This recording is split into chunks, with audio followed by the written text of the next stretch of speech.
大家好，我是左手响指的 Loki， 今天就让我带你们一起经历这起加拿大华裔巴士食人案。2008年7月30日，一个普通的夏日傍晚，加拿大马尼托巴省的平原上，一辆编号1170的巴士正沿着高速公路行驶，车窗外夕阳的余晖将天空染成了一片橙红色。乘客中有一位名叫蒂姆·麦克莱恩的年轻人，22岁的蒂姆正值青春年华，他是一名游乐设施操作员，刚刚结束了在埃德蒙顿的工作，正搭乘这辆巴士返回位于温尼伯的家。他戴着耳机听着音乐，心中正在规划着和家人朋友的团聚。巴士大约在晚上8点30分左右驶离了埃里克森车站，蒂姆坐在巴士后部靠窗的位置。不久后，一名身材高大戴着墨镜的亚裔男子在巴士中途的一个小站上了车，他沉默寡言，径直走向巴士的后部，在蒂姆旁边的空位坐了下来。起初没有人注意到这个新上车的乘客有什么异样，他看起来和其他长途旅行客一样，带着些许的疲惫，不与人交流。然而就在巴士继续行驶了大约1个小时，车厢后部原本的平静被一声凄厉的尖叫声彻底打破了。起初一些乘客以为只是普通的争吵或是有人身体不适，但紧接着更多惊恐的呼喊声和混乱的脚步声从车厢后方传来。坐在前排的乘客回头望去，一幕他们永生难忘的恐怖景象映入了眼帘。那名后上车的亚裔男子此刻正骑在年轻的蒂姆身上，手中挥舞着一把长刀，疯狂地刺向了蒂姆。蒂姆在毫无防备的情况下遭到了袭击，他本能的挣扎呼救，但袭击者异常的凶狠，力量也出奇的大，鲜血瞬间染红了座椅，飞溅的血珠布满了车窗和周围的行李。车厢内的气氛从困惑瞬间转为极度的恐慌，乘客们尖叫着纷纷地涌向了巴士前方，试图远离这突如其来的暴力。经验丰富的巴士司机加内特·卡顿在听到骚动后迅速反应过来，他保持着镇定，将巴士安全地停靠在路边。他试图了解后方发生了什么，但眼前的混乱和乘客们脸上的恐惧已经说明了一切。他当机立断打开车门，指挥乘客们尽快疏散。乘客们连滚带爬地逃离了这辆瞬间变成屠宰场的巴士，他们惊魂未定，脸上写满了难以置信的恐惧。一些人回头望向巴士，那个行凶的男子此刻仍然在车内，好像是在对倒下的蒂姆做些什么。这个沉默的袭击者究竟是谁？他为什么要对一个素不相识的年轻人下此毒手？巴士外的乘客和司机以及随后赶来的警察都将面对一个他们生命中前所未见的恐怖场景。巴士停在高速公路旁，30多名乘客和司机加内特都站在冰冷的夜风中，惊恐地望向巴士。车门这时是敞开的，但没有人敢靠近。行凶者依然没有下车。一些勇敢的男乘客和司机试图返回车上去制止暴行，或者至少可以把受害者给救下来。但是当他们看到行凶者手持凶器，还有他那令人不寒而栗的眼神后，他们不得不从车内又退了下来。更让他们感到毛骨悚然的是，透过车窗，他们隐约看到那个男人在车内走来走去，手中似乎还提着一些血淋淋的东西。一些目击者后来回忆说，他似乎对已经死亡的蒂姆做了一些令人发指的举动。司机加内特迅速用无线电报告了紧急情况，并拨打了911报警。很快，加拿大皇家骑警的警车呼啸而至，接着是消防车和救护车。当警察到达现场时，他们面对的是一个异常棘手的局面。行凶者独自一人在巴士内，手中持有武器，明显蒂姆已经遇害了。警方尝试与车内的嫌疑人沟通，然而这名男子似乎完全沉浸在自己的世界里，对外界的呼喊毫无反应。现场的气氛越发凝重，警察们把巴士团团围住，探照灯将车身照得雪亮。他们可以看到那个男人仍在车内活动，有目击者称他甚至一度走到了巴士的驾驶座，试图把车开走，但司机在逃离时启动了紧急制动系统，使得巴士根本没有办法移动。时间就这样1分1秒的过去了，对峙仍在继续。透过破碎的窗户，车内的惨状逐渐变得清晰，也让整个案件的恐怖程度达到了顶峰。行凶者不仅杀害了蒂姆，还对他的遗体进行了残忍的肢解，甚至把遗骸吃了下去。谈判专家试图与车内的男子沟通，但并没有成功。男子时而平静，时而做出一些古怪的举动，他似乎完全不在意车外数十名警察的存在。几个小时过去了，对峙仍在持续，天色已经完全暗了下来。警方需要做出决断，如何才能在不造成更多伤亡的情况下把把这个极度危险的男子制服。这个夜晚注定将成为许多人心中永远无法抹去的阴影。凌晨时分，车内的男子终于有了动静，他打碎了一扇车窗，试图从巴士中逃脱。然而他刚一露头，就被警察迅速地控制住。在被制服的过程中，他没有进行激烈的反抗，也没有说一句话，他的脸上依然是那种令人费解的平静，仿佛刚刚发生的一切都与他无关。当警察最终进入那辆血迹斑斑的巴士时，他们被眼前的景象惊呆了。尽管他们都是经验丰富的执法人员，见过各种可怕的犯罪现场，但巴士内部的惨状依然超出了他们的想象。蒂姆的遗体遭到了严重的破坏，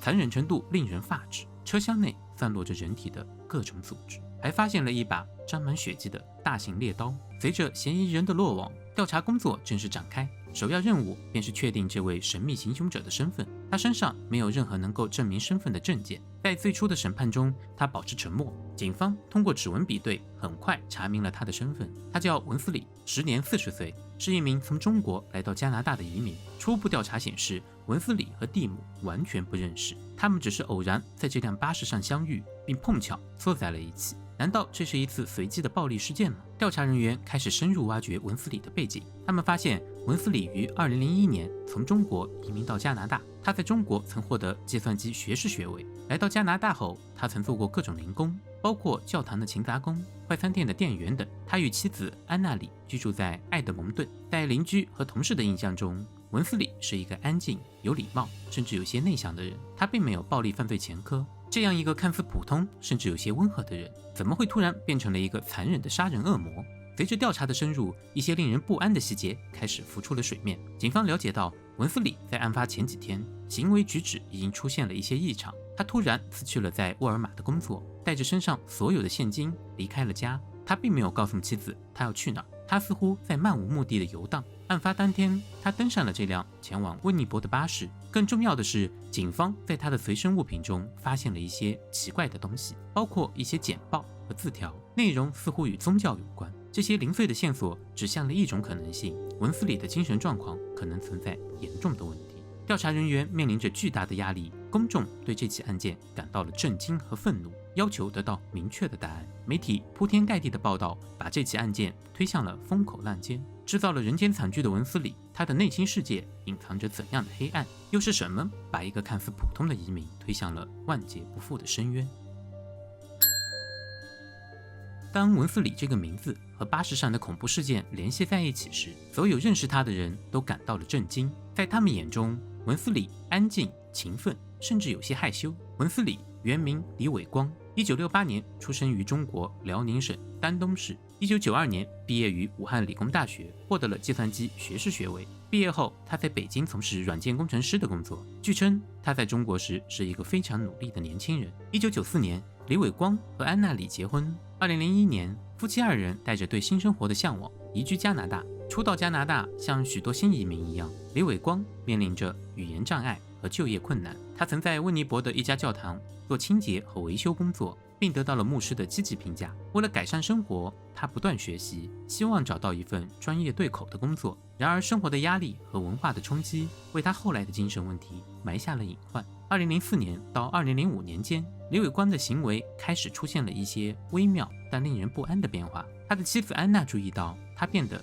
越来越孤僻，经常自言自语，说一些别人听不懂的话。她声称自己能听到上帝的声音。安娜非常担心丈夫的状态，曾多次劝说他去看医生，但李伟光拒绝承认自己有问题。有一次，他甚至在高速公路上被警察发现，当时的他漫无目的的在行走，声称自己正在追随太阳。警察将他送往医院，但很快他就自行离开了。李伟光曾被诊断出患有精神分裂症，得这种病的患者可能会出现幻觉、妄想、思维障碍和情感淡漠等症状。如果不及时治疗，病情可能会逐渐恶化。然而，由于种种原因，李伟光的病情并没有得到有效的控制。在案发前的几年里，李伟光辗转于不同城市，他曾在麦当劳打工，也曾在沃尔玛担任夜班理货员。他的精神状态时好时坏，有时候他看起来与常人无异，能正常生活和工作，但有时候他会陷入自己的幻觉和妄想之中，行为举止怪异。据他后来的供述和精神评估报告显示，在案发前的一段时间，李伟光再次听到了上帝的声音。这个声音告诉他，蒂姆·麦克莱恩是一个邪恶的外星人，如果不消灭他，他就会对人类造成巨大的威胁。李伟光深信自己在执行上帝的命令，这是在拯救世界。2008年7月，他辞去了工作，带着身上所有的钱，开始了一段漫无目的的旅程。他从埃德蒙顿出发，先是乘坐巴士到了埃里克森，在那里他度过了一个夜晚，大部分时间坐在一个公交车站的长凳上，盯着来来往往的车辆。第二天，也就是7月30日，他购买了一把大型猎刀，随后他登上了那辆驶向温尼伯的巴士。当他在巴士上看到蒂姆时，他脑海中的声音再次响起，告诉他就是这个人，必须除掉他。这就是文斯理在案发前的轨迹。无论他的精神状态如何，对于受害者蒂姆和他的家人来说，这一切都是无法弥补的伤痛。之后的法庭审判成为了整个加拿大社会关注的焦点。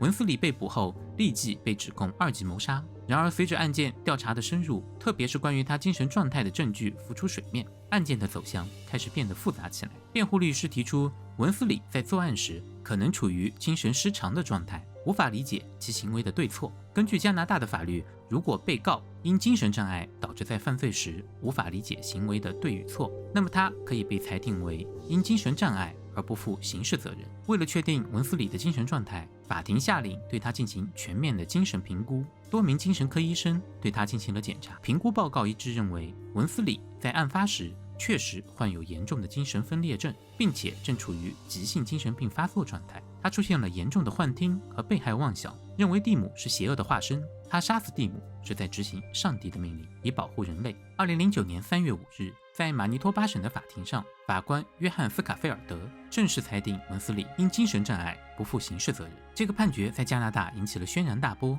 许多民众，特别是受害者蒂姆的家人和朋友，对判决表示强烈的不满。他们认为，无论文斯理的精神状态如何，他都残忍地剥夺了一个年轻的生命，理应受到法律的严惩。但结果是，文斯理被送往精神病院接受治疗。在最初的几年里，他受到严格的监管。随着治疗的进行，他的精神状态逐渐稳定。刑事审查委员会开始逐步给予他更多的自由，从最初在医院内有监视的活动，到后来可以在有监视的情况下离开医院进入社区，再到后来可以独立居住在精神病院外的集体宿舍。每当刑事审查委员会放松对文斯理的限制，都会在社会上引发新一轮的争议和担忧。